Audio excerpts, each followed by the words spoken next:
years, and we all had to move to new opportunities. It is a very important sector, and I think that that has been echoed here today and in other places as well, as it relates to the amount of revenue that it earns the country, over 70% and upwards in most instances a year.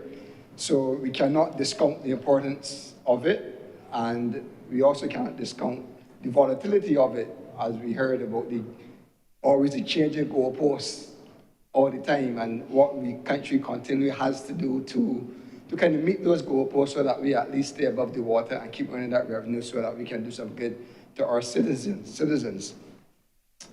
But what is interesting in this particular debate is that, from what I'm hearing from the Senator Cummings, is that really the country should not have a fear that there will be a fallout in terms of businesses that are domiciled here in this country.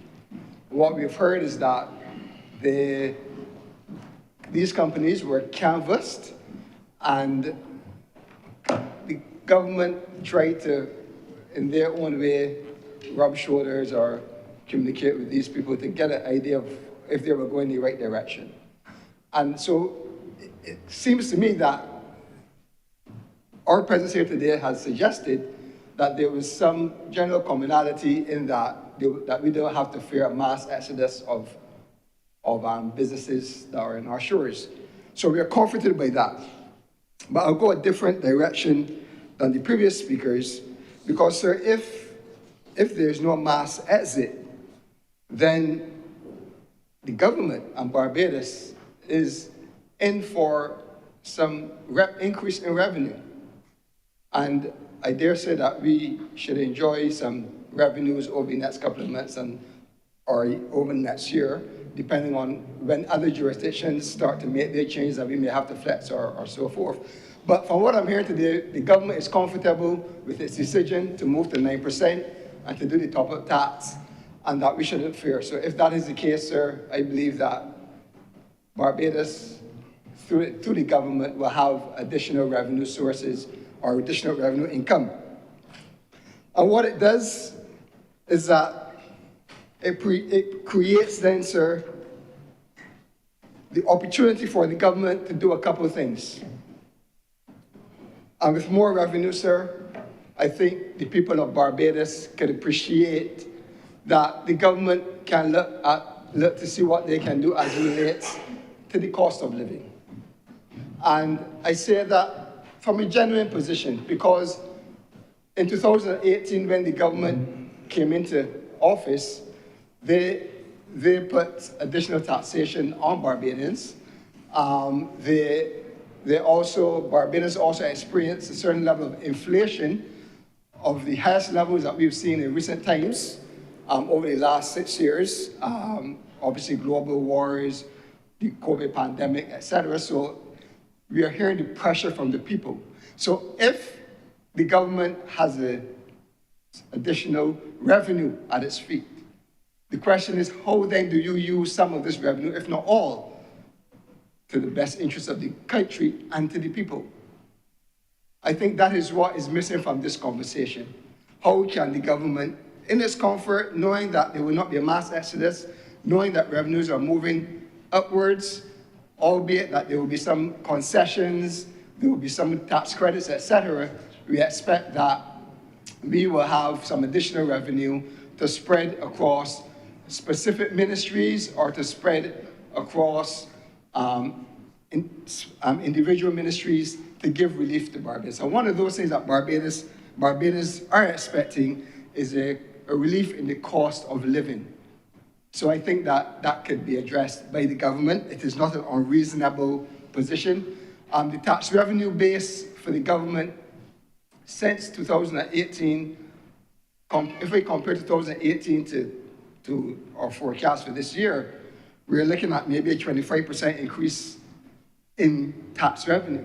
So it's a significant amount of revenue from taxes coming, a lot from obviously VAT, excise tax, etc., which are taxes that consumers pay every day. And we know, sir, that has been driven primarily by inflationary pricing in the market. So I think it is not unreasonable to ask for consideration from the government to look to see where they can ease the pressure, given the fact that they will enjoy some additional revenues as well. And they themselves will have to come up with how they think is the best way to make sure that whatever relief is offered, if any, actually goes to the pockets of our taxpayers, our citizens who are seeing, some of us are seeing it very difficult. So, sir, that is one thing that the government can do with the additional revenue. The second thing, sir, is that there needs to be an improvement in some of the social services that we have. And this is really critical when we have persons looking on and seeing how a country is governed, because you are asked to contribute to the governance of the country by the way of your payment of statutory obligations, by your payment of VAT, by businesses being regulated and paying in that tax, etc. It is a huge burden for not only the companies to carry, as Senator Watson has said, no, the bill as it stands is going to extract money even faster from our businesses. So you're extracting more money at a faster rate, and I think the citizenry is owed the benefit of making sure that that is put into the economy, put into the social services net in a useful way. In a useful way, sir. I have been privy to videos of the state of some of our schools. I have been privy to, you can see the steel in the structure. You can see the ceilings coming out of the roof. And it is not to say that these are all situations that occurred overnight. I would not be silly enough to say that. What I'm saying, sir, is that we need to set aside resources that we can deal with some of these things. And if we have an opportunity where more money is going to be coming into the government, then a portion, if not all of this excess, can be put in a fund to start to deal with some of these issues. We have situations, sir, where persons are not paid in a timely manner. Whether that is because of the bureaucratic nature of the processes, or whether that is lack of cash flow. The point is that I know for sure and for certain that their nurses have not been paid for 4 months. I know for sure, sir, also that the government is borrowing for everything that needs to be done in the country. And I'm saying to you that there has to be at some point in time when the government sits back and decides what is the best way in which I can use the resources that are afforded to me.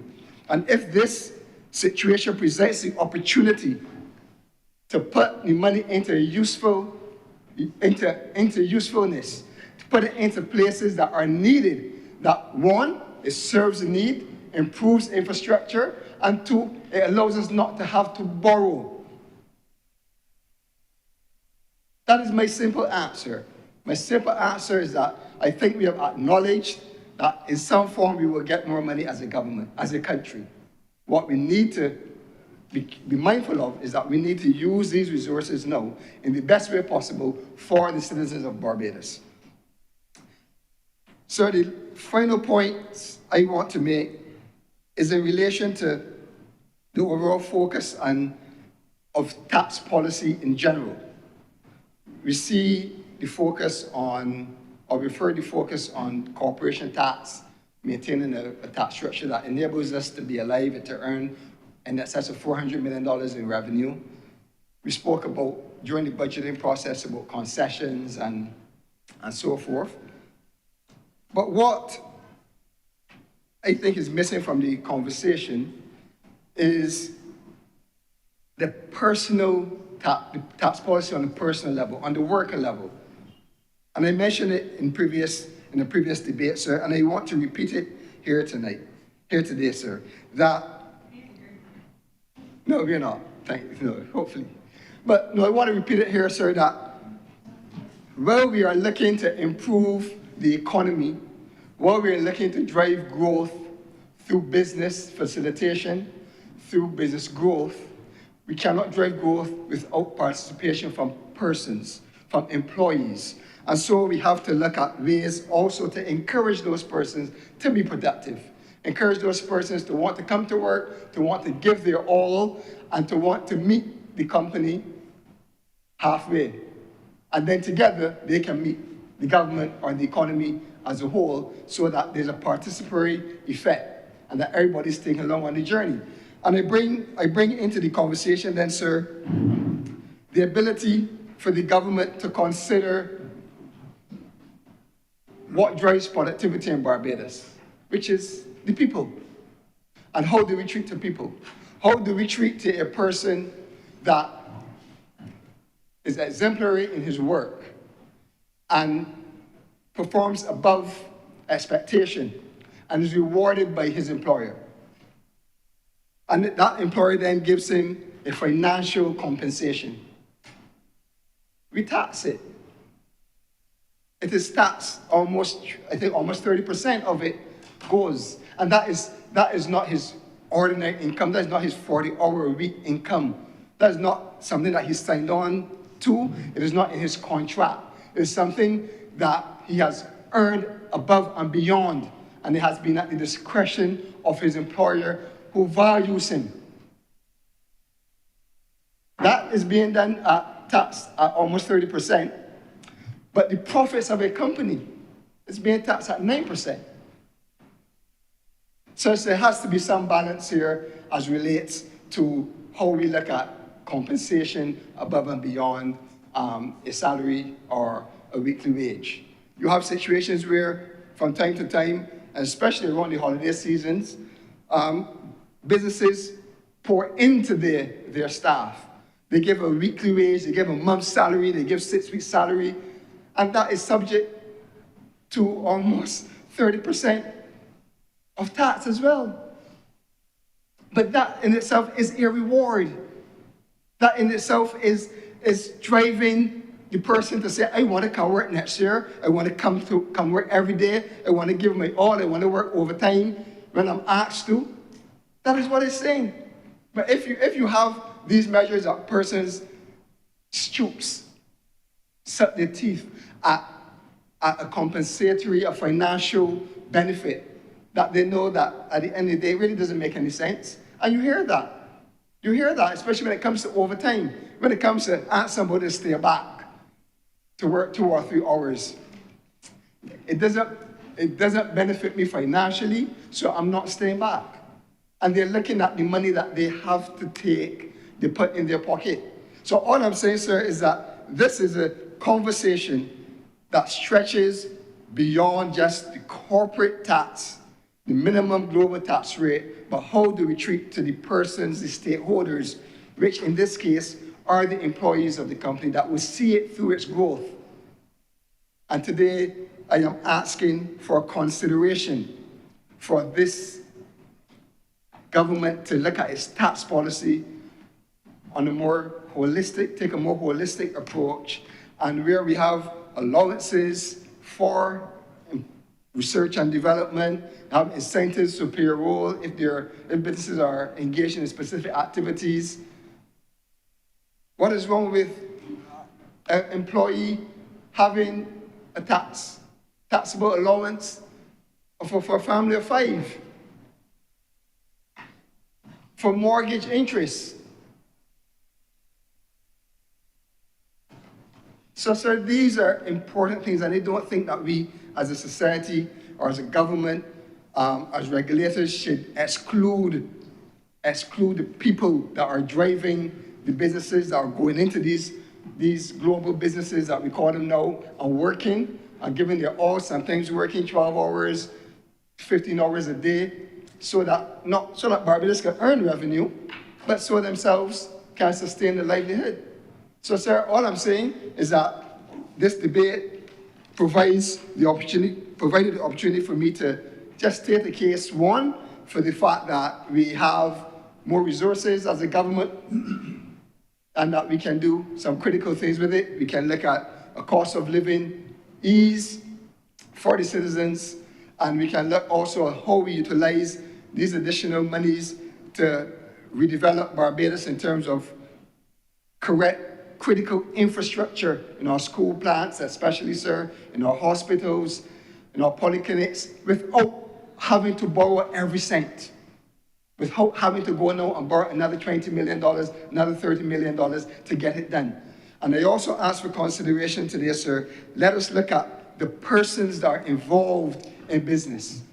Not only the business itself, but the persons that are involved in business, that drive the business, that ensure that these companies want to be domiciled here as well. So, sir, with those few words, I thank you for the time. Thank you very much, Senator Walters. Her Honour Senator Thompson. Thank you very much, Mr. President.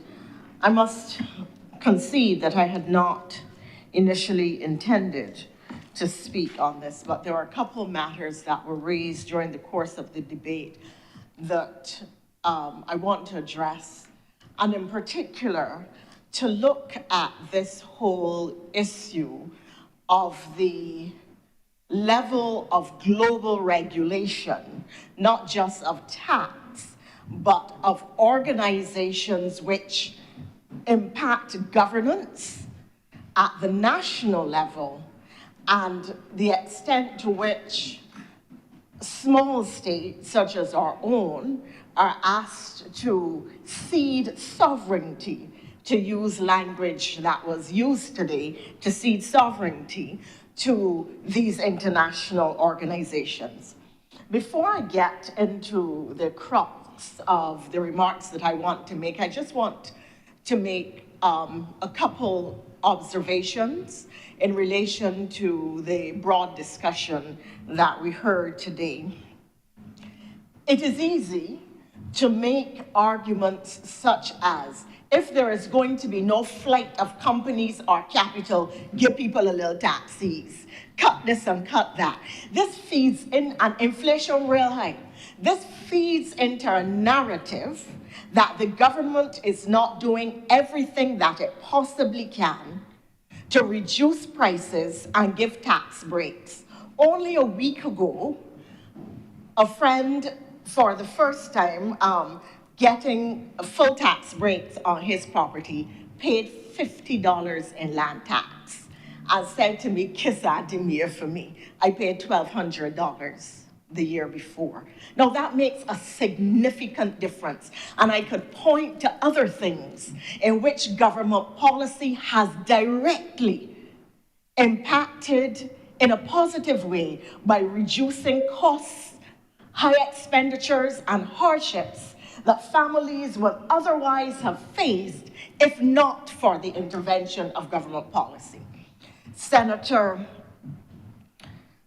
The Honourable Senator Cummins, in her introduction of the legislation, made the point of the child who had urgent surgeries and a 2-week stay in hospital. I link that to the point that is not being made by those on the other side, which is that there is an extremely high level of pricing globally and high inflation. And Barbados, as a price taker, a small island developing state, which is not a major manufacturer, which is constrained by population size, 8.6. Inflation globally is 8.8%, higher than the Barbados level of inflation, which is several points below that. So the point is that because we are price takers, the point is that because we cannot create economies of scale, the point is that because we have a small population, so our tax base is small to begin with. And the point is that because our business landscape is made up of micro businesses, not even medium or large size businesses, then the tax revenues generated by them are really very small. So it is not, I don't want to say it is not a sensible argument, but it is an argument that begs people to look at it and wonder what drives the thinking of the person who made the argument to say that inflation in Barbados is high. What is the global and Caribbean context in which Barbados exists and in which our tax structures and our inflation rate is driven? And if you look at government policy, if you look at our inflation rate versus the rest of the Caribbean and versus the global rate, if you look at the positive policy interventions, if you look at the tax reliefs that this population is being given, then you will see that a government that doesn't have a lot of flexibility, a government that doesn't have a lot of fiscal space, a government that is coming out of a lost decade, a government that is coming out of a COVID-constricted cash situation, is really doing everything it can to shield the national population and to cushion the blows coming from the international situation. So because people experience difficulty when they go to the supermarket, because things are expensive, and the natural inclination is to look for someone to blame, the opposition is capitalizing on blame the government, while never putting out any suggestions of options that would make a difference. But we cannot blame the government where there is a global atmosphere of high prices, of high inflation, of high costs, and capital constraints for which this administration has no responsibility. Nor can you blame the government for the very adverse conditions which they took over and are still fighting to reverse because of the international landscape and challenges like COVID, which severely impacted the performance of the government or the delivery of services, because you simply had no revenues to deal with. So that's my first point. Having said that, I want to appeal to BRA based on two experiences shared by various persons with small companies. One of them is being charged penalties and interest for non-payment of certain taxes. An option available to citizens and to businesses is to drop your check in a box from which it is retrieved, documented, or put in ledger. E-ledgers these days, I would imagine, or I would hope. Put in the ledgers, and then record, your payment is formally recorded. When checks are put in the box, boxes are not necessarily cleared on the same day. The checks are then given to the officer who has to record them. So when checks come in, if I have a pile, the check that comes in on that day goes to the bottom of my pile. Depending on my processing rate, it could well take me a week or two to get through with all of the checks in my pile, given my other functions and responsibilities. When I record the receipt of the payment, I record it on the date that I have have noted the check in the ledger. And I'm saying ledger, but clearly the systems are computerized. A person who pays or paid a day or two before the deadline for payment will have paid within deadline, as they should. But because the record is formally made 2 weeks later, it appears as if they have made a late payment, when in fact they have not. And they therefore incur fees, penalties, interest, and additional charges, which really and truly is not fair to them. And for small and micro businesses, which are operating as it is on very thin margins, really can make a difference because these numbers add up over the course of time.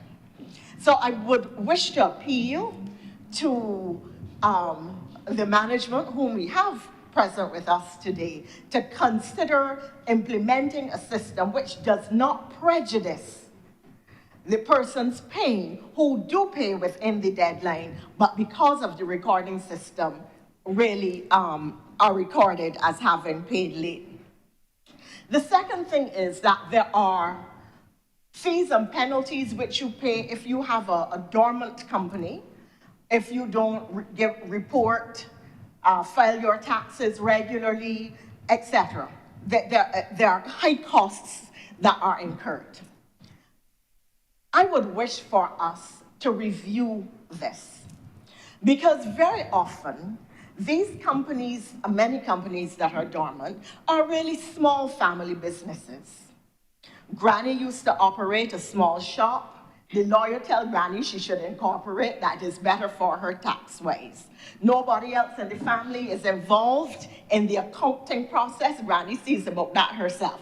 Like all good Bajans, she holds her money tight. You could go and pick up something. You can go and dispatch. You can serve. You can do various things, but Granny is holding on to her money. When Granny suffers a stroke, nobody knows that Granny did not file the year before, or that year that she suffered the stroke, she didn't file. You may or may not continue operating the business. But you are incurring on the books, on government's books, fees, charges, and penalties for what government regards as a valid and operating business, when in fact, it may take 5 years before Granny's estate, when she passes, is resolved. In the interim, you have incurred charges, in theory, which really you should not have, because you were not validly operating, or you were not operating a business at all. So that we need to look at practical systems in the context of what we know are the cultural and social realities, so that people really do not suffer prejudice by the existence of rules meant to catch those who are deliberately trying to escape payment of what is due to the government, when in fact some micro and small businesses often don't know the rules, do not intend to be in breach, and it is really family circumstances, or the way in which their businesses operate, or the informality with which a lot of small businesses operate, that causes them to suffer these challenges. So those are the 3 points that I want to start with. And then, sir, I move to what I indicated at the start that I would want to address. And you will appreciate, sir, that coming from an international relations perspective, that this is a matter of concern to me. The global institutions which govern how we engage with one another, whether it is in international relations generally and the multilateral system, whether it is the Bretton Woods institutions, or whether it has to do with the OECD or the UN itself, were all established out of the root of empire and reflect the colonial mindset that is intended to preserve a dominant class or a dominant set of states and to keep subjugated another set of countries. Moreover, when a lot of these structures were established, states that now exist, Barbados, the whole Caribbean, several countries in Africa, across the Pacific, these were not nation states. These were not sovereign states. These were colonies run from the empire, run and operated as the colonizers wanted, however they deemed most beneficial to them.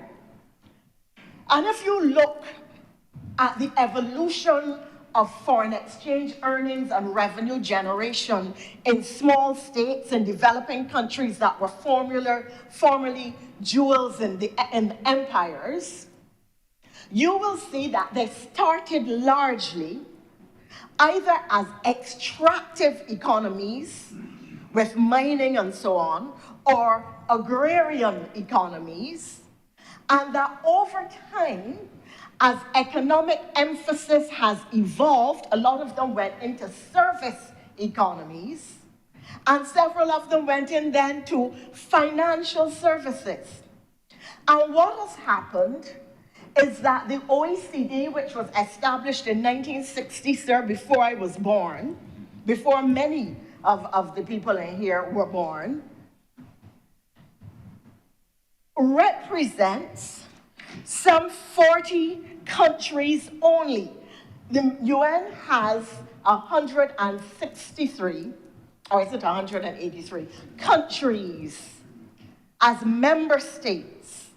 The OECD, which governs global tax rules, formulates, implements, operates global tax rules, represents 40 countries only, but determines what everybody in the world does. And it is again easy to say that we are incorporating rules that militate against sovereignty. But the reality is that when you have a dominant player or governor in the market, your options are either to play the game to protect your citizens or stand by the wayside and say, not me, I ain't playing. You wanna don't play fair, and be blacklisted or graylisted so that you suffer reputational damage at the international level, that nobody does business with you for fear that their own reputation is damaged, and that you suffer all of the consequences of appearing to be an uncooperative tax jurisdiction. The government of Barbados, intent on protecting its sovereignty and its citizenry, has taken the decision that while we do not necessarily like the way in which these global players, or some may say global bullies, operate, that we have no choice but to get on the playing field and make sure that we kick and maneuver the ball and get it into the goalpost, even if the goalpost is shifting, if we want to maintain our foreign exchange earnings, and if we want to maintain a good global reputation, and if we want our citizens and our sovereign state to be seen as a serious international player in world affairs.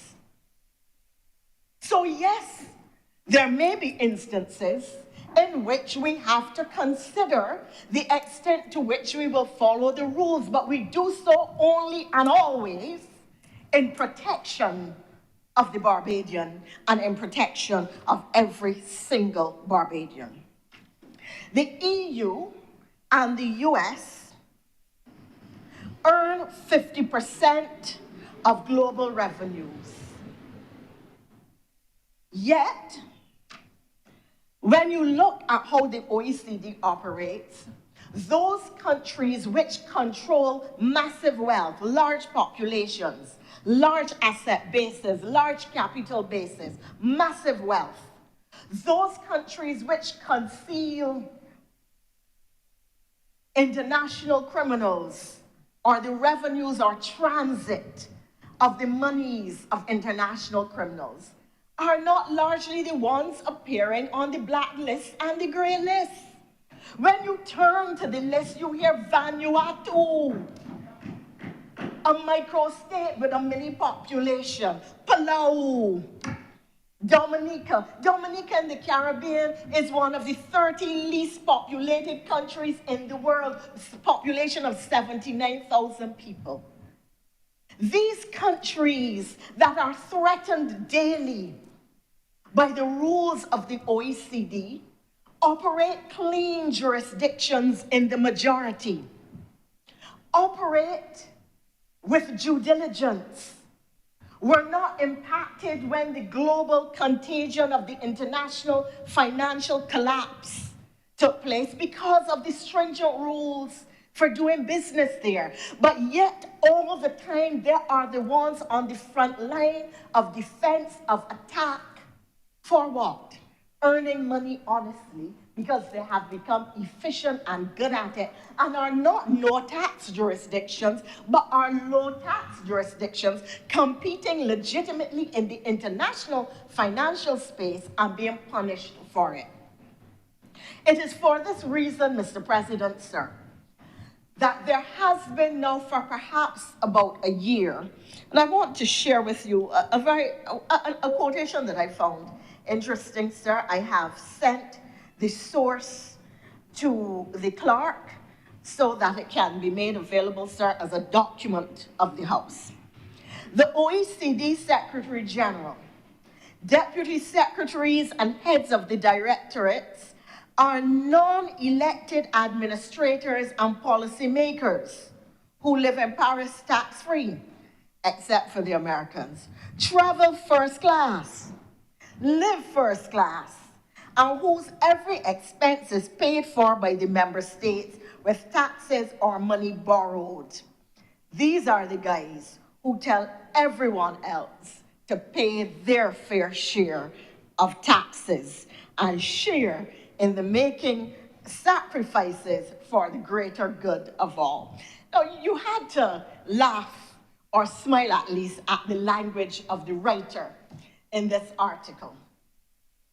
And it raises the question of how do we democratize the institutions which govern the world? How do we make them more transparent? How do we make them more accountable? How do we make them more equitable? How do we make them more just?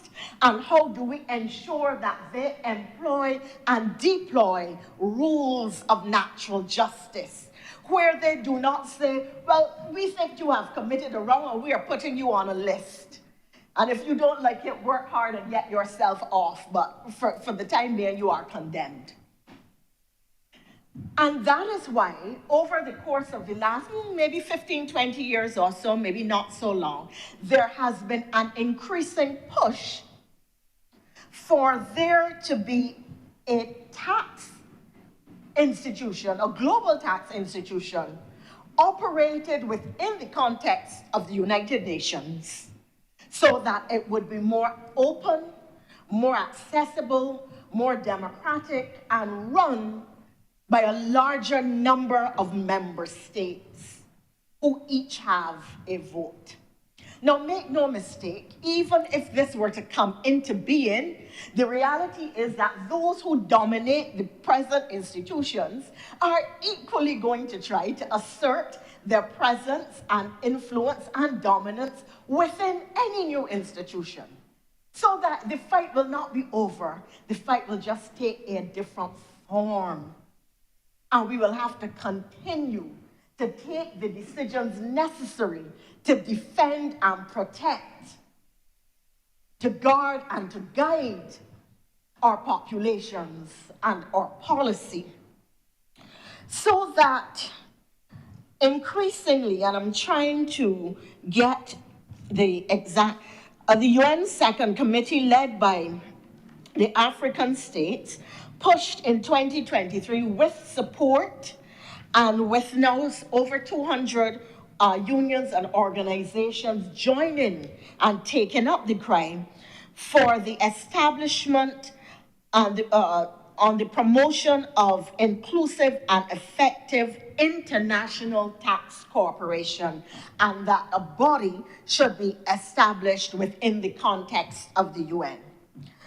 It is Resolution AC2/77/L18. Where does the Caribbean stand on this? Are we trying to change the structures that we don't own, but to which we are compelled to answer in order to effect decisions for the development and the dignity of the nation and our nationals? This has now become a major global issue. Certainly it may not be on the lips of the person on the bus on the ZR heading to Haynesville, but it will benefit the person on the ZR heading to Haynesville if we are able to reform international institutions. And this is part of what the Bridgetown Initiative is about. It is about calling us to look at the existing structures within the multilateral development banks, to look at the fact that the fiscal space within which small states and certain developing countries operate is so limited that we are in effect strangled financially and economically, and that our citizens do not have the same opportunities at development. And therefore we are calling and requiring a change which leads to greater democracy and larger access for the citizens of the world who now are called to join the family photo, but are not called to the table when the meal is being served. And we therefore, as a people, and there's some issues on which we should not fracture at the political level, because the fight is not at the political level. The fight has to be at the global level. And so it is easy to go to the easy narratives, the narratives that will sell, the narratives that people will run with, while not treating to what the deeper underlying issues of international governance are, and what it is we as the leaders of small states are fighting every time we step offshore and go into the international forum. So that you have to balance what you say here, what you do there, how you do it, what legislation you enact, which you don't, the pace at which you do it, who you invite in to do business, with whom you do business, while those who are really the international terrorists and the international terrorizers go scot-free and earn more and more money. The face of colonialism has changed, but not its intent. And therefore, we have to be cognizant that as leaders, we continue to fight for sovereignty. And the question for us as a people is, having assumed republic status, when in the international arena there are still those who are able to crack the whip, those who are able to determine our fortunes, those who are able to determine the livelihood of citizens by the decisions that they make. How do we break out? How do we so transform the global financial, the global economic, the global governance structures and systems within international institutions that we create a larger space for our citizens, that we create genuine opportunity for our economies to grow and grow exponentially, and that we maintain not just the semblance, but the real presence of states that operate ethically at the national and global level. Had that been the conversation today, sir, I would not have spoken. I would not have had to speak. But because this relevant conversation was not put on the table. We were stuck with the easy narratives. We were stuck with the inaccurate narratives. We were stuck with the trite political arguments. Because we did not invite the chamber and the country to face what is the reality of leadership in the context of a small island state, leadership in the context of a microeconomy, leadership in the context of a global structure where you cannot make the rules. You learn to play within them even when the goalpost shifts. Where we have to learn now to move to a larger forum, that within the context of the United Nations itself, and fight there. Mr. President, I had said that I had not intended to speak, and it was true. And I had said that I would not be long. That was my present intention, sir.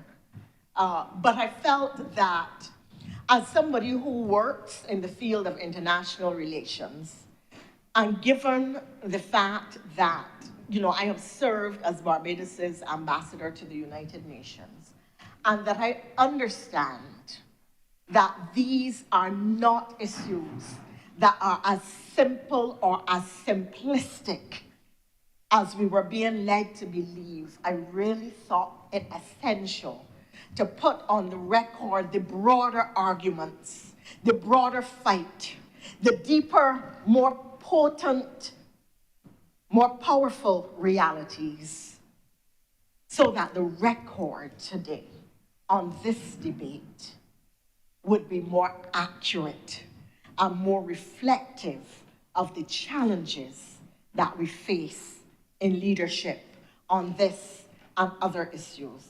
And I thank you, Mr. President, for your indulgence. I must support this bill because of the good work that I know the government is attempting to do on behalf of all the people of Barbados.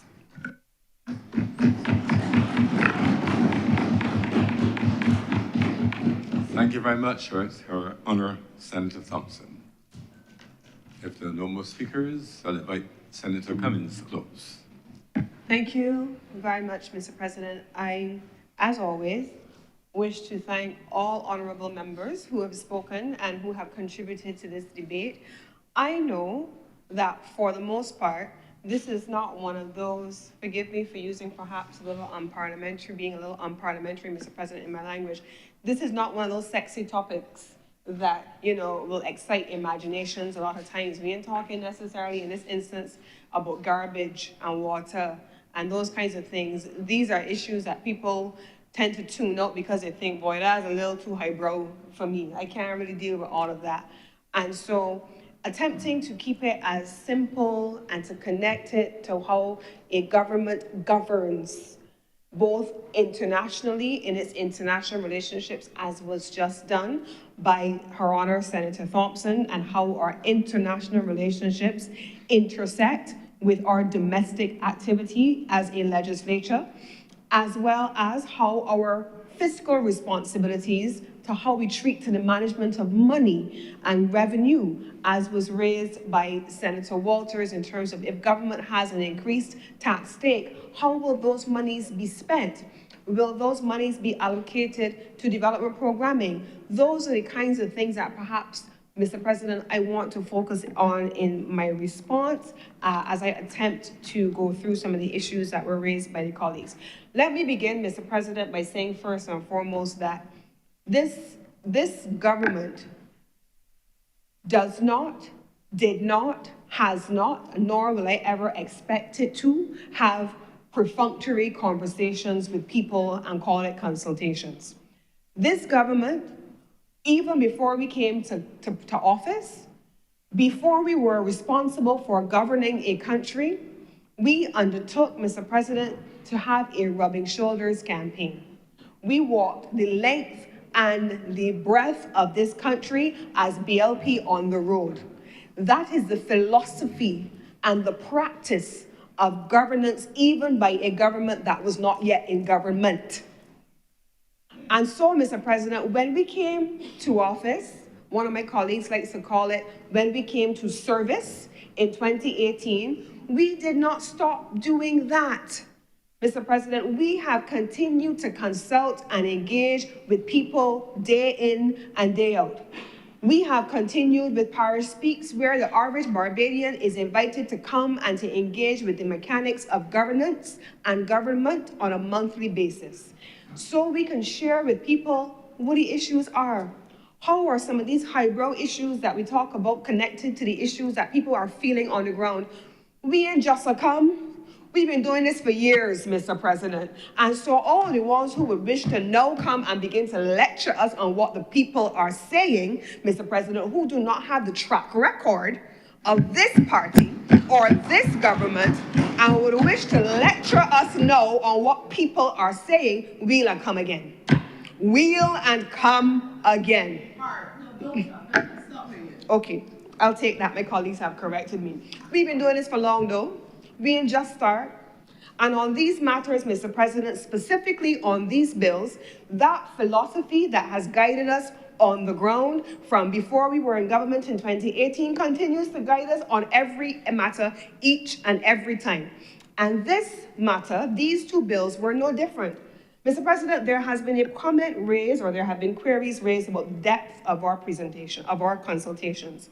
Mr. President, I am certain that those who are members of sector associations are in touch with their representatives and with their leaders, and that when the state, through those leaders that they elect or appoint by whatever means of selection to represent them, and those agencies come together in a consultative forum with the government, that they are in turn going back and reporting to their membership. And it is my clear understanding, Mr. President, and I was present in more than one forum, where many of the members of the various sector associations and the leadership of the sector associations met with the agencies responsible for implementing these reforms. This is not legislation that was imported, Mr. President. This is not legislation that was given to us only by advisors, Mr. President. And I think that I was fairly clear in my opening that consultations were wide and they were deep. And that anything that is before us, first, the policy that informs the legislation, and then the legislation that codifies the policy, that they were the subject of collaboration. Mr. President, I must tell you that I am incredibly impressed by the team at the Barbados Revenue Authority, and I say this with no ambiguity in my words. The Revenue Commissioner, if I call Louisa at whatever hour, I am going to get a response, without doubt. That has been my experience. Her officers are the same. I have traveled with her officers, and I can say to you that like most technical agencies, they do have capacity challenges. I can say to you that they do not have all the manpower that they need. I can say to you that as we introduce, as was done with CAIPO, with all of the economic substance regulations that were introduced as a result of global changes, that there's always going to be a need for an upgrading in capacity at all times. This is never a static thing. It is a dynamic and a constantly evolving reality of governance. And so, Mr. President, it is on that basis that I can attest firsthand to the fact that for the broad reform and the capacity development of the Barbados Revenue Authority, that is very much underway. They have integrated the international relations element to which Her Honor Senator Thompson spoke into their operations with the creation of a new unit on international policy internal to the Barbados Revenue Authority. I'm not even quite sure if that's what the title is, but they now have a dedicated person dealing with what's happening internationally. And they have been at the vanguard of developing new technology platforms to make sure that what may have started out as TAMIS evolves into something that ultimately is a single portal. And just maybe 2 weeks ago, 3 weeks ago, if so long, we had a joint meeting with our digital coordinator from the Ministry of Energy and Business with responsibility for transforming the challenges that we acknowledge are still ongoing with the corporate digital registry to ensure that all businesses in the country are in a position to have a single digital interface when coming to engage with the government. And the expectation, and I'll leave it to the BRA to announce in their own time, is that that will come sooner rather than later. And I leave it to them to advise on the when. But what I can tell you is that it is already in development.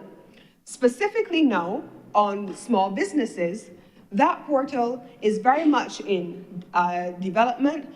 My team and I from the Small Business Unit and Small Business Development Unit and the broader Ministry of Business have met jointly with the BRA to demo their new portal to see what is going to be happening there. And one of the things that we have deemed important, and the Prime Minister has spoken about this at great length, certainly for MIST, that new technology platforms have to be able to speak to each other. They have to be able to interact with each other. And so any new platform coming into the government must interface with an evolving platform that must be updated. And so the small business platform of the BRA is expected to be in effect by the end of this month. It didn't come as a result of anyone who just come calling for it today. It has been in development for an extended period of time, and it is in the final stages of preparation for being launched. I want also to say, Mr. President, that a few weeks ago, maybe before the budget, not a few weeks ago, early in March, we also had a follow-on engagement with the small business representative bodies. Before that, the Barbados Revenue Authority, along with the various tax advisors, also had a dedicated meeting with the small business sector. We ain't just come about here, Mr. President. We've been doing this for long. So the Barbados Revenue Authority took the time to go and engage with the sector to get their feedback, to be able to understand what the users of these portals were experiencing, what they wanted to be able to see, and we actually have a full submission from the Small Business Association on what they would have wanted to see in the recommendations, and that is before this government, because we consult wide and deep. That is the reality of governance, Mr. President, and so we have committed to a philosophy of engaging with people. I give the assurance, though, that we have not taken anything in full without robust engagement on what we want to do. Mr. President, in 2018, when we came to this honorable chamber to pass the BERT program, the first one, we came under all kind of robust opposition at the time. It was called the Early BERT program. It was called all kinds of things, Mr. President, because the notion at the time was that it was a foreign imposed structure that had nothing to do with Barbados. And it did not matter, it has not mattered, Mr. President, how many times we have said the facts. And the facts are, this was a homegrown program for Barbados. It benefited from international inputs, and BERT 2 is another homegrown program where we work with our international partners and our local partners to develop something that is fit for purpose for Barbados. But Mr. President, let us not pretend. Let us not pretend. I am proud to be a Barbadian. I am proud to be from Barbados. I am proud every time I go somewhere and somebody tells me, your Prime Minister is amazing. I am proud every time I go somewhere, Mr. President, and somebody stops me and tells me they want to take a photo because they want to send it to somebody because they are so pleased to be engaging with somebody from Barbados because we are seen as a leader. Mr. President, there are doors that have been opened and continue to be opened because of the leadership demonstrated by Barbados. But let us be clear about what that leadership is also about. It is not just about doing the work substantively. It is not just about developing the capacity and understanding the issues before you and representing them effectively on behalf of your people.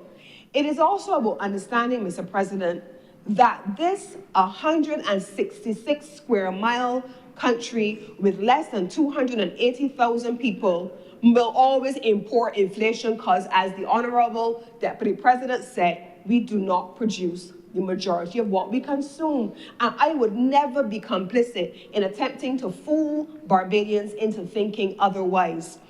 I would never be complicit, Mr. President, certainly from this side of the table, in saying to Barbadians that we operate in a system where we make tax rules coming only from Barbados.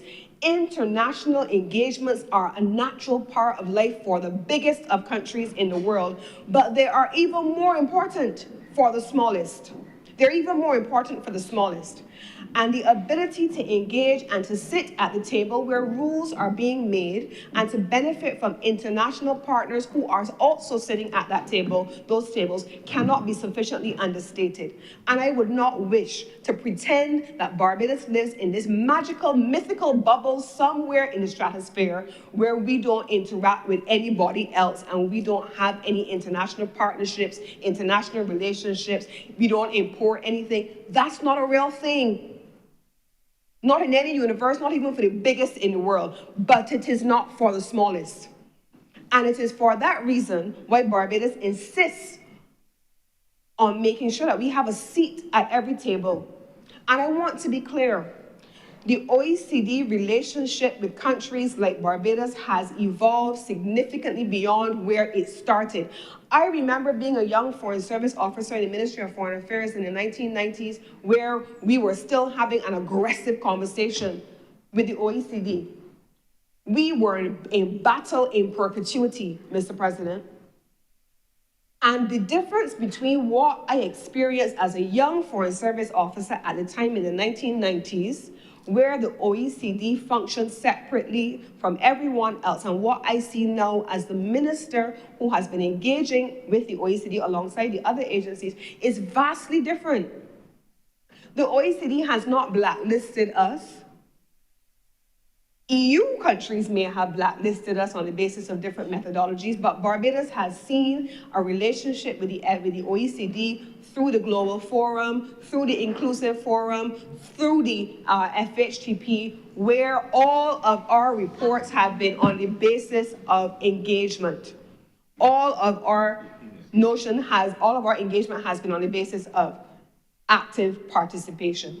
Mr. President, when the Barbados assessments are being done, we are working hand in glove with those partners in the OECD, in the Global Forum, in the Forum on Harmful Tax Practices, in the Inclusive Framework. In the Inclusive Framework, as I said earlier, we sit at the table.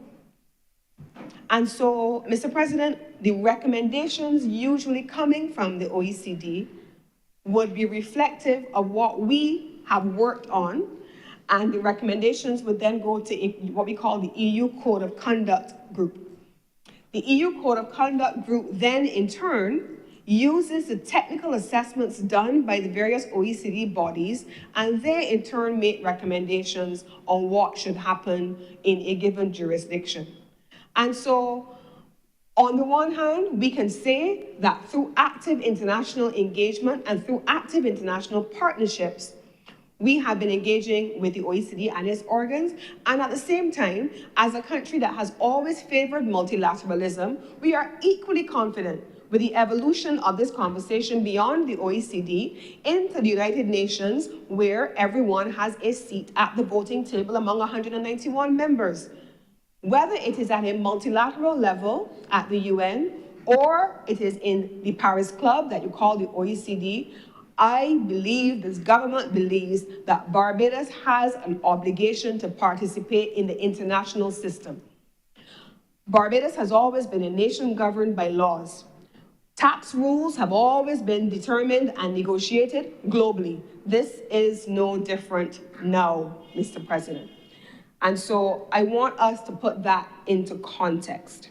The other thing that has been raised here, Mr. President, and I always like the terms predictable and transparent systems of governance. Because in my own background as a trade specialist for international trade, we want to be able to have transparency and predictability. Companies want to be able to know, this is the tariff rate that I am going to be having, these are the standards to which I must adhere, these are the market entry or these are the market barriers that are going to be presented to me, and these are the structures that I'm going to have to engage in on a domestic level, and these on my competitors once I enter a foreign market.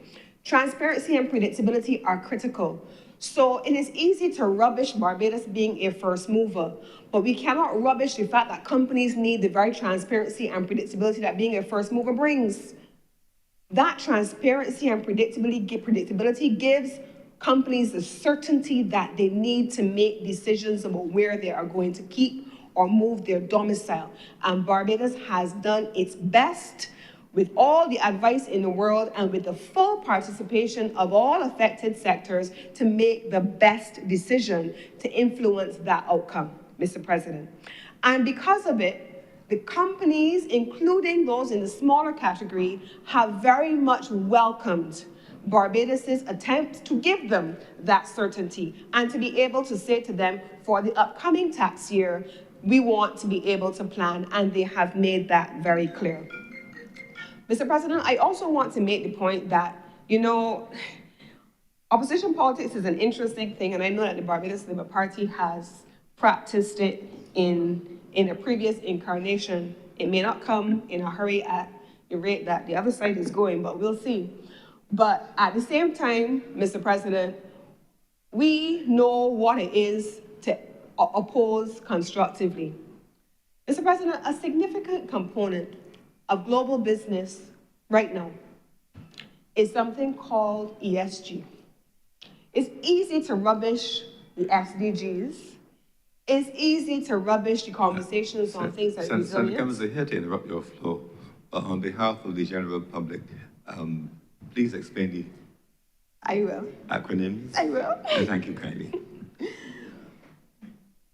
So, in the global business space, the Prime Minister of Barbados, in her advocacy on climate, in her advocacy on the climate crisis, and the need for countries to make changes to the way in which they consume energy and, 1.5 to stay alive and those kinds of things. We understand those things. But those things have a connection to global business, Mr. President.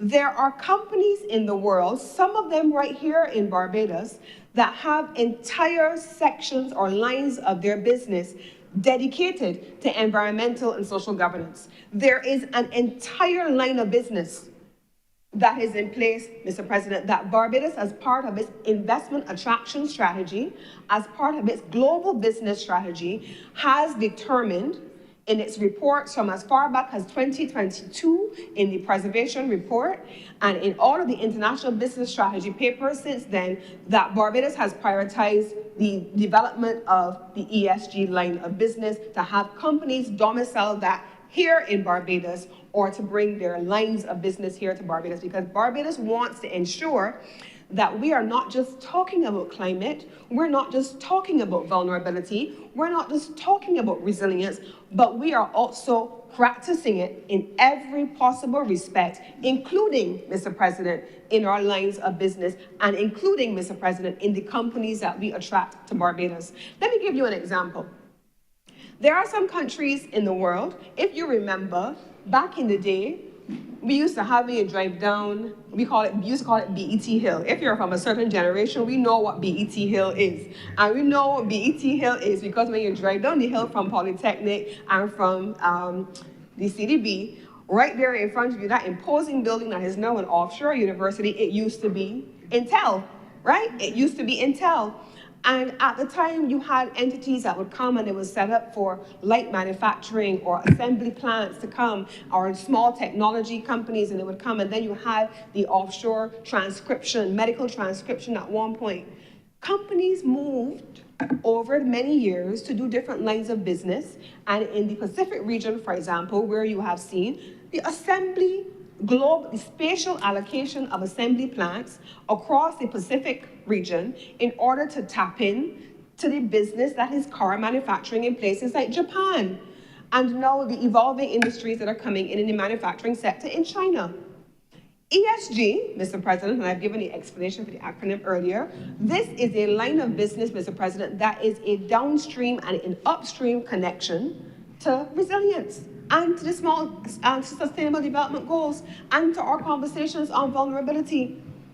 And so there is an absolute connection, and there is an absolute reason why the honorable member in the other place would have spoken about these things, because these create business opportunities for Barbados to connect its philosophy, who we are, with what we do, and our management of our nation.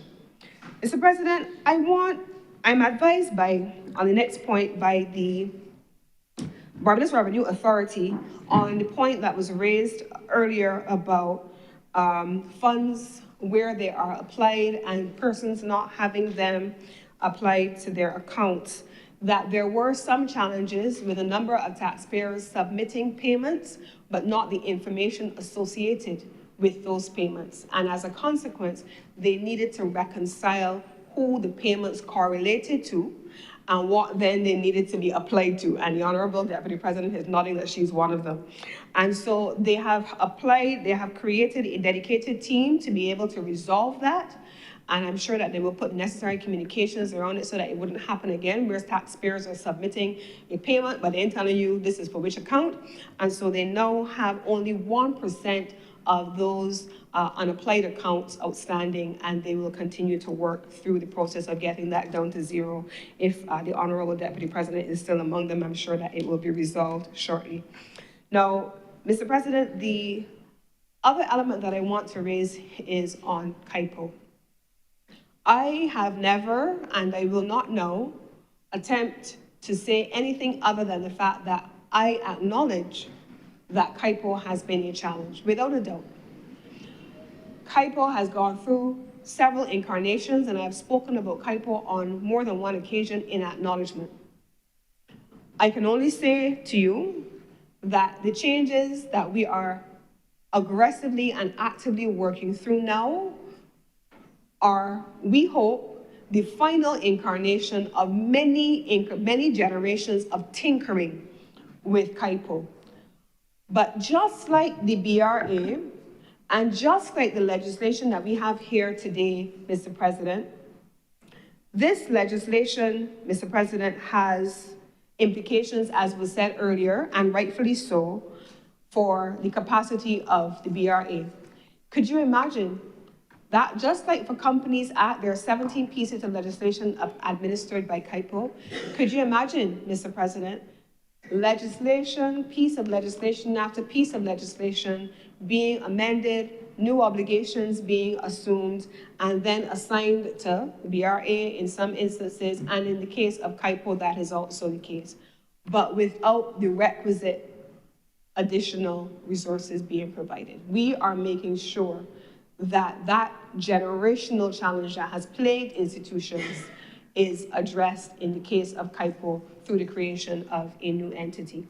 And so finally, Mr. President, I want to, in commending this bill to the Honorable Chamber, I want to close by saying this. Sometimes the government takes every action, at all times, I should say, within its control, and those words are important, within its control to take decisions.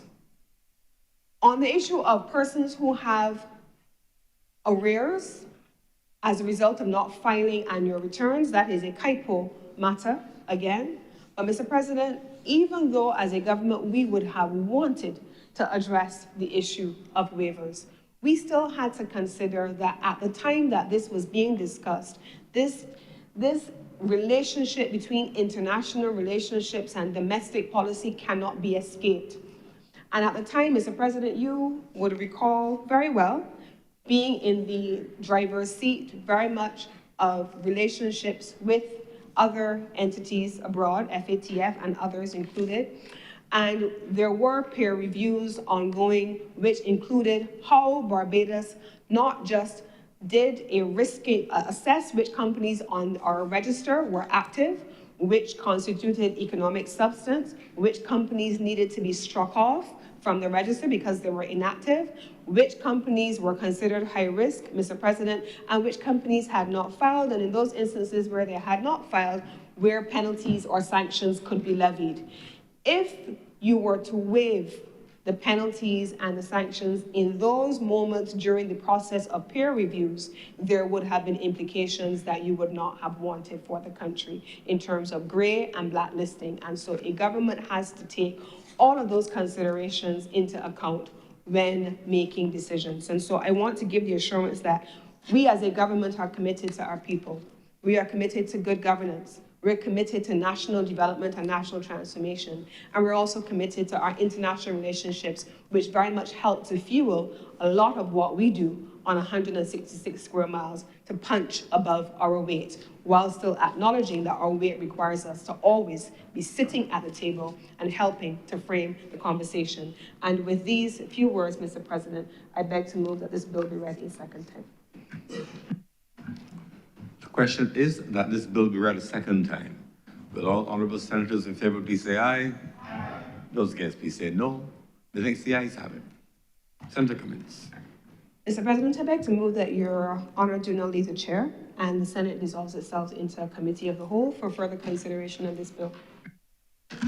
The question is that I do not leave the chair and the Honorable the Senate resolve itself in the committee for further consideration of this bill. Will those honorable senators in favor please say aye? Aye. Those against please say no. Methinks the ayes have it.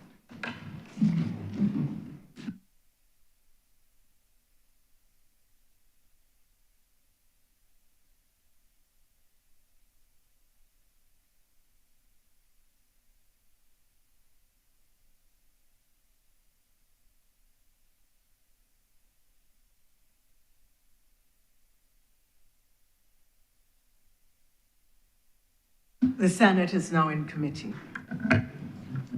Madam Deputy President, may we take the bill in parts? Permission granted. Part 1, clauses 1 through 4. Madam Chair, I beg to move that Part 1, clauses 1 through 4 do now stand part. The question is that Part 1, clauses 1 through 4 do now stand part. Will all honorable senators in favor please say aye? Aye. Those against, would you please say no? The ayes have it. Part 2, clauses 5 to 8. Madam Chair, I beg to move that Part 2, clauses 5 through 8 do now stand part. The question is that Part 2, clauses 5 through 8 do now stand part. Will all honorable senators in favor please say aye? Aye. Those against, would you please say no? The ayes have it. Part 3, clauses 9 to 22. Madam Chair, I beg to move that Part 3, clauses 9 through 22 do now stand part. The question is that Part 3, clauses 9 through 22 do now stand part. Will all honorable senators in favor please say aye? Aye. Those against, please say no. The ayes have it. Part 4, clauses 23 to 28. Madam Chair, I beg to move that Part 4, clauses 23 through 28 do now stand part. The question is that Part 4, clauses 23 through 28 do now stand part. Will all honorable senators in favor please say aye? Aye. Those against, please say no. The ayes have it. Part 5, clauses 29 to 34. Madam Chair, I beg to move that Part 5, clauses 29 through 34 do now stand part. The question is that Part 5, clauses 29 through 34 do now stand part. Will all honorable senators in favor please say aye? Aye. Those against, would you please say no? The ayes have it. Part 6, clauses 35 to 38. Madam Chair, I beg to move that Part 6, clauses 35 through 38 do now stand part.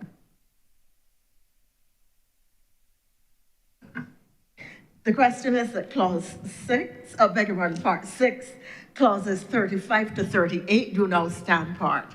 Will all honorable senators in favor please say aye? Aye. Those against, please say no. The ayes have it. Part 7, clauses 39 to 43. Madam Chair, I beg to move that Part 7, clauses 39 through 43 do not stand part. The question is that Part 7, clauses 39 through 43 do now stand part. Will all honorable senators in favor please say aye? Aye. Those against, please say no. The ayes have it.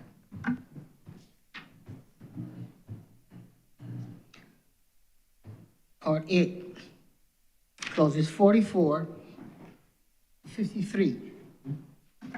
Madam Chair, I beg to move that Part 8, clauses 44 through 53 do not stand part. The question is that Part 8, clauses 44 through 53 do now stand part. Will all honorable senators in favor please say aye? Aye. Those against, would you please say no? The ayes have it. Part 9, clauses 54 to 56. Madam Chair, I beg to move that Part 9, clauses 54 through 56 do not stand part. The question is that Part 9, clauses 54 through 56 do now stand part. Will all honorable senators in favor please say aye? Aye. Those against, would you please say no? The ayes have it. Part 10, clauses 57 to 64. Madam Chair, I beg to move that Part 10, clauses 57 through 64 do not stand part. The question is that Part 10, clauses 57 through 64 do now stand part. Will all honorable senators in favor please say aye? Aye. Those against, would you please say no? The ayes have it. Part 11, clauses 65 to 69. Madam Chair, I beg to move that Part 11, clauses 65 through 69 do not stand part. The question is that Part 11, clauses 65 through 69 do now stand part. Will all honorable senators in favor please say aye? Aye. Those against, would you please say no? The ayes have it. The first schedule. Madam Chair, I beg to move that the first schedule be the first schedule to the bill. The question is that the first schedule be now the first schedule to the bill. Will all honorable senators in favor please say aye? Aye. Those against, would you please say no? The ayes have it. Second schedule. Madam Chair, I beg to move that the second schedule be the second schedule to the bill. The question is that the second schedule be now the second schedule to the bill. All honorable senators in favor, please say aye. Aye. Those against, would you please say no? The ayes have it. Madam Chair, I beg to move that you do not report to His Honor the President the passing of one bill in committee. The question is that I do now report to His Honor the President the passing of one bill in committee. Will all honorable senators in favor please say aye? Aye. Those against, would you please say no? The ayes have it.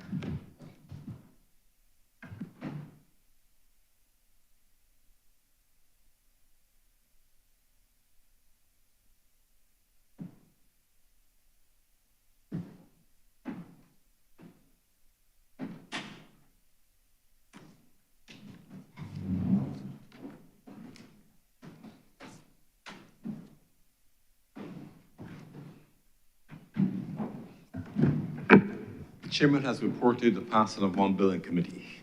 Senator Cummings. Mr. President, I beg to move that we do not read this bill a third time. The question is that the bill be read a third time. Will all honorable senators in favor please say aye? Aye. Those against please say no. The next the ayes have it. Senator Cummings. Mr. President, I beg to move that this bill do not pass and be cited as the Corporation Top-Up Tax Act 2024.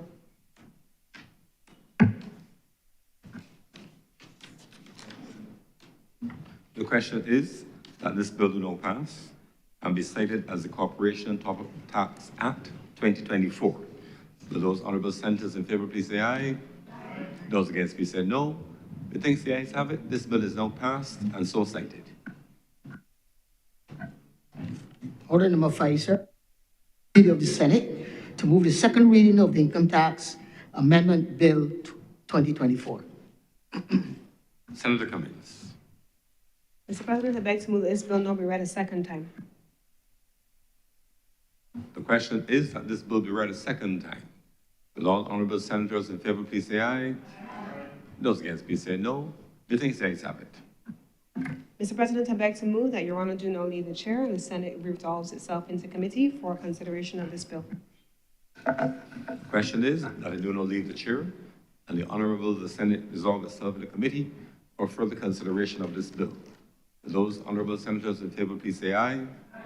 Those against please say no. Methinks the ayes have it.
Madam Chair, Clause 1.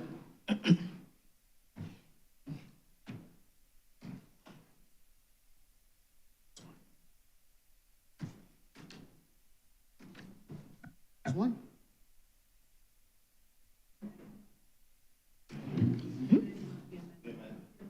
This, yes, you only know the amendment. Madam Chair, I beg to move that this short title at Clause 1 be amended as to read as follows. That it reads the Income Tax Amendment and Validation Act 2024. Insertion of the word validation.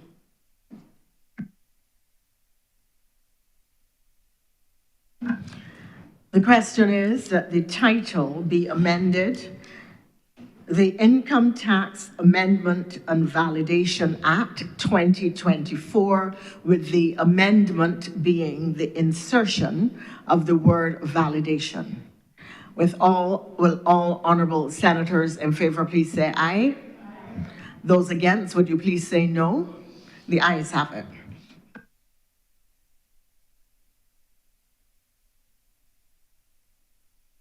Thoughts? Permission to do so granted. Clauses 2 to 9. Madam Chair, I beg to move that clauses 2 through 9 stand part. The question is that clauses 2 through 9 stand part. Will all honorable senators in favor please say aye? Those against, would you please say no? The ayes have it. Clauses 10 to 15. Madam Chair, I beg to move that clauses 10 through 15 do now stand part. The question is that clauses 10 through 15 do now stand part. Will all honorable senators in favor please say aye? Those against, would you please say no? The ayes have it.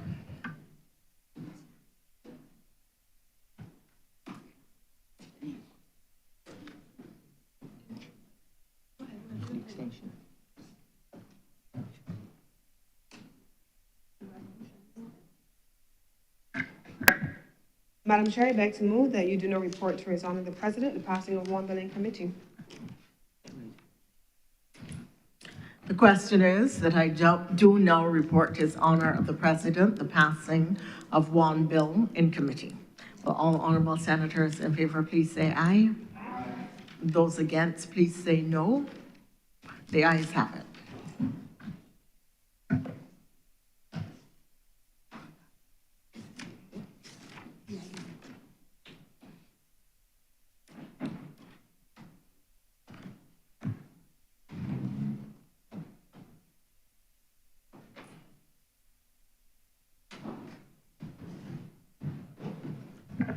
The chairman has reported the passing of one bill in committee. Mr. President, I beg, Bill amendment. Mr. President, I beg to move this bill be read a third time.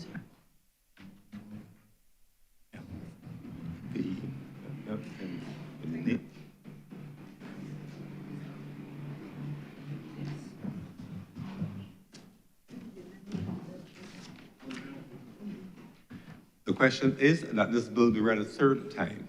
Will all honorable senators in favor, please say aye. Those against, please say no. I think the ayes have it. Mr. President, I beg to move that this bill do not pass and be cited as the Income Tax Amendment and Validation Act 2024. The question is that this bill do not pass and be cited as the Income Tax Amendment and Validation Act 2024. Will those honorable senators in favor, please say aye. Those against, please say no. The ayes have it. This act is now passed and so cited. Please note that the technical amendments haven't been made as requested. The usual formal notification will be transmitted to the Honorable House of Assembly, inviting its concurrence with those small amendments. We revert to reports from CEMEC committee, sir. Reports from Select Committee. Senator Nichols. Mr. President, the Senate would recall that on the 14th of February, the matter of the consideration of the Cybercrime Bill 2024 and the Mutual Assistance in Criminal Matters Amendment Bill 2024 were read for the first time in the Senate, and that it was considered by the Senate that we should resolve ourselves with the House of Assembly to consider those aforementioned bills in a joint select committee of the Governance and Policy Matters Committee of the Parliament. We were to have a period of 3 months to consider these bills in joint select committee. But you would appreciate that with the formal appointment of a leader of the opposition and the taking the place in the Senate of 2 new opposition senators, the work of that joint select committee could not begin in earnest. And therefore, we began long after the period that we would have wanted to begin. I stand before you today to request that the Senate consider and approve a request for an extension of time up until Friday, the 14th of June for the Joint Select Committee on Governance and Policy Matters to complete its work in relation to the aforementioned Cybercrime Bill and the Mutual Assistance in Criminal Matters Bill. We have had 4 meetings of that standing committee, and we have been receiving oral submissions from members of the public, and the committee members have been asking questions of those members of the public who have appeared before it. And we've also received a number of written submissions for which the committee now has to consider, so that in the circumstances where our time period is set to run out, I am requesting that the Senate now approve an extension of the committee to complete its work up until the 14th of June, 2024. Mr. President, I second the request, the motion. Thank you very much, Senators Nichols and Walters. The question is that the Committee on Governance and Policy Matters, this is the Joint Select Committee, be given an extension of time to report until Friday, June the 14th, in its 2024, in its consideration of matters related to the Cybercrime Bill and the Mutual Assistance in Criminal Matters bills. Those honorable senators in favor, please say aye. Those against, please say no. I think the ayes have it. The resolution is passed, and the time is therefore extended to June 14th, 2024. Under this head of report of select committees, I have the report of the Committee of Selection to the Honorable the Senate. The Committee of Selection of the first session of the Parliament of 2022-2027 met on Wednesday, 15th May 2024. That's today. Present were myself, His Honor the Most Honorable R.R. Farley, Senator the Honorable L.R. Cummins, Senator K.J. Boyce, Senator Dr. C.K.M. Haynes, Senator T.D. Watson. In attendance were the two Deputy Clerks of Parliament, Nigel Jones and Beverly Gibbons. The committee met. This meeting was occasioned, of course, by the change in composition of the Senate with the appointment of opposition senators and the reduction of the independent senators from 9 to the usual 7, the 2 opposition senators present. The committee therefore met to consider nominations for membership and proper constitution of the committees of the Senate, making note, of course, that the Committee of Selection and the Joint Committee of the Joint Select Committee standing on governance and policy matters had already been sorted out. The committee proposed that in relation to the Standing Orders Committee, the membership of Senator Reverend Canon Dr. J.A. Rogers be withdrawn in favor of Senator Watson. The committee proposed that in relation to the House Committee, the membership of Senator Manilow be withdrawn in favor of Senator Walters. The committee proposed that in relation to the Committee of Privileges, the membership of Senator Reverend Canon Dr. Rogers be withdrawn in favor of Senator Watson. In relation to the Regulations Committee, the membership of the Honorable Little Nurse be withdrawn in favor of Senator Walters. In relation to the Library Committee, the membership of Senator Dr. Crystal Haynes and Senator Kevin Boyce be withdrawn in favor of Senator Rand Walters and Senator Tricia Watson. In relation to the Committee of Public Accounts, the membership of Senator John King be withdrawn in favor of the Honorable Chad Blackman. Further, the membership of Senator Honorable Little Nurse and Senator Reverend Charles Morris be withdrawn in favor of Senator Ryan Walters and Senator Tricia Watson. The committee proposed in relation to the Committee on Economic and Productive Sectors, the membership of Senator Crystal Drakes be withdrawn in favor of Senator Tricia Watson. The committee proposed Senator Ryan Walters serve on the Committee on Social Sector and the Environment, and the committee proposed as well that Senator the Most Honorable Jerome Walker on the Management Commission of Parliament be withdrawn in favor of Senator Tricia Watson. Those proposals were unanimously agreed by the committee. In summary, therefore, the committee makes the following nominations for appointment to the committees, which I will once again cite, and these are the nominations for the approval of the Honorable Senate. Standing Orders Committee, Senator Tricia Watson. House Committee, Senator Ryan Walters. Committee of Privileges, Senator Tricia Watson. Regulations Committee, Senator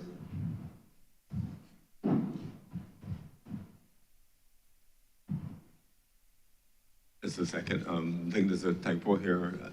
Deputy Clerk Gibbons. Beverly. I think you may very well have a typo here. Just a second. Regulations Committee.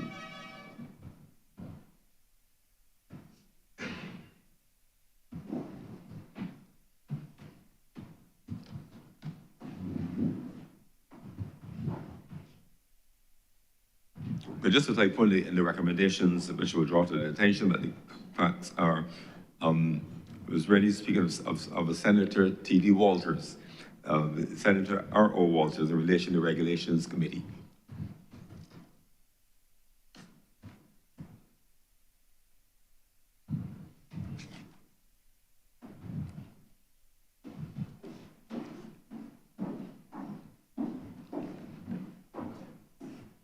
City Secretary Assembly. Right.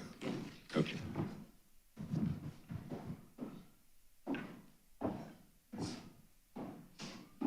For Regulations Committee, Senator Walters. Library Committee, relation for the appointment of Senator Walters and Senator Watson. Committee of Public Accounts, appointment of Senator the Honorable Chad Blackman, Senator Walters, and Senator Watson. Committee on Economic and Productive Sectors, Senator Watson. Committee on Social Sector and the Environment, Senator Walters. The Management Committee of Commission of Parliament, Senator Watson. The committee hereby submit its report accordingly. Signed by me as chairman, the day 15th of May, 2024.